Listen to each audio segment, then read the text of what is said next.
Hey guys, आज हम पढ़ेंगे द हिंदू ट्यूटोरियल से कुछ वोकैब्स जो कि आपके जितने भी कॉम्पिटिटिव एग्जाम्स हैं, bank, SSC, UPSC, state banks, उन सब के लिए बहुत जरूरी है। It is nothing just a 5 minute quick revision.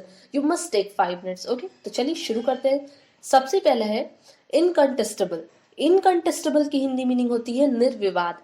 कोई चीज ऐसा जिसपे विवाद करने का सवाल ही पैदा नहीं होता, यानी कि वो चीज ट्रू है, वो एक्सेप्ट करना ही करना है, उस पर विवाद करने का कोई मतलब नहीं।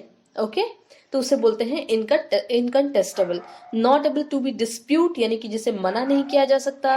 और इसके सिनोनिम्स हो गए undeniable and indisputable. Okay, next entrench. Entrench की हिंदी मीनिंग होती है आरोपित हुआ या आरोपित करना। अगर किसी भी पर्सन पे कोई क्राइम मतलब बता दिया गया है कि हाँ इसने ये क्राइम किया है, तो उस पर क्या कर दिया गया, वो चीज आरोपित कर दिया गया, आरोप लगा दिया गया कि हाँ तुमने ही ये क्राइम किया है। पूरे सस्पेक्ट है वहां पे, सब कुछ है। ओके, तो have exist for so long that they are can not change, यानी कि एक ऐसा आरोप लगाना जो बहुत ही लंबे समय तक चलता रहा और उसे बदला नहीं जा सकता। ओके, तो इसके सिनम्स हो गए इनग्रेन्ड एंड इनग्रेन्ड। देखो दोनों सेम है और दोनों की मीनिंग सेम ही होती है। Okay, next Glee.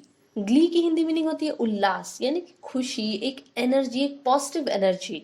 जब आप किसी पॉजिटिव एनर्जी से भरे होते हो किसी अच्छे काम को करने के लिए, तो वो क्या होता है, उल्लास, यानी कि Glee. A feeling of happiness, यानी कि हैप्पीनेस की एक फीलिंग, खुशी की एक फीलिंग हो आपके अंदर, उसे बोलते हैं उल्लास। इसके सिनम्स हो गए फ्रॉलिक एंड प्लेजर।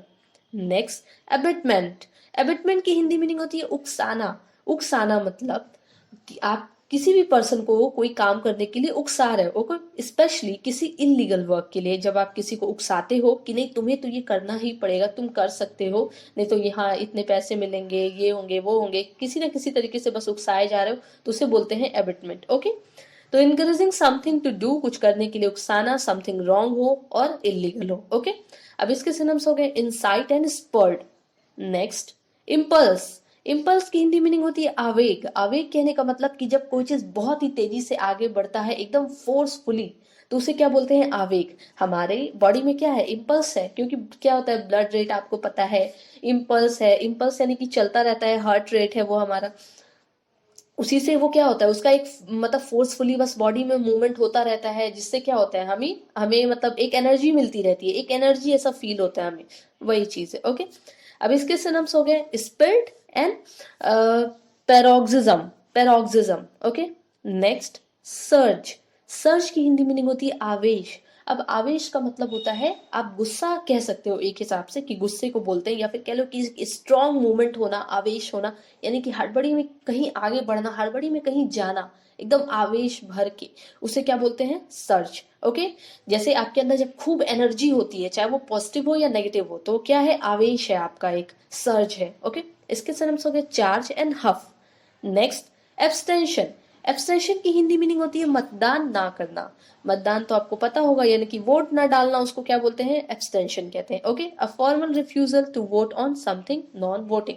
अब होता क्या है कि जैसे किसी ने बोल दिया कि यार तुम हमको वोट देना और उसको वोट मत देना, धमकी दे दी किसी ने, लेकिन आप क्या करना चाहते हो, आप कुछ भी करके आप कहोगे नहीं मैं तो तुम्हें वोट नहीं डालने वाला, यानी कि आपने वोट नहीं डाला, आपने क्या किया, एब्सटेंशन किया। ओके, तो इसके synonyms non voting and abstaining.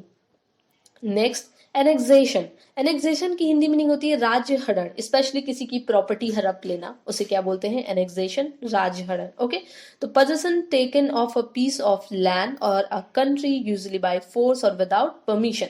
बिना परमिशन के फोर्सफुली किसी के भी जमीन पे कब्जा कर लेना, उसको ले लेना, कंट्री को भी बात कर सकते हैं, वही चीज है। ठीक है, अब यहाँ पे इसके सिनम्स बस एक है, take over.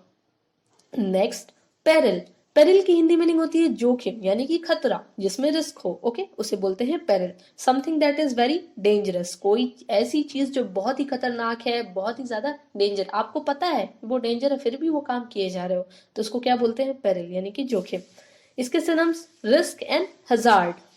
Next and last आपका एक फ्रेजल वर्ब कह लो या इडियम कह लो, एट अ स्टोन्स थ्रो।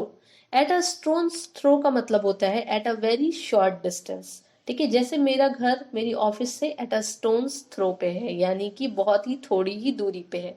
कोई चीज जब बहुत ही थोड़ी दूरी पे होता है तो उसे क्या बोलते हैं? At a stone's throw. Okay, तो ये सारे आज के वो कैप्स थे। आप डेली शाम में टेलीग्राम पे आया करो और वहां पे शाम में रिवीजन किया करो। Okay, thank you.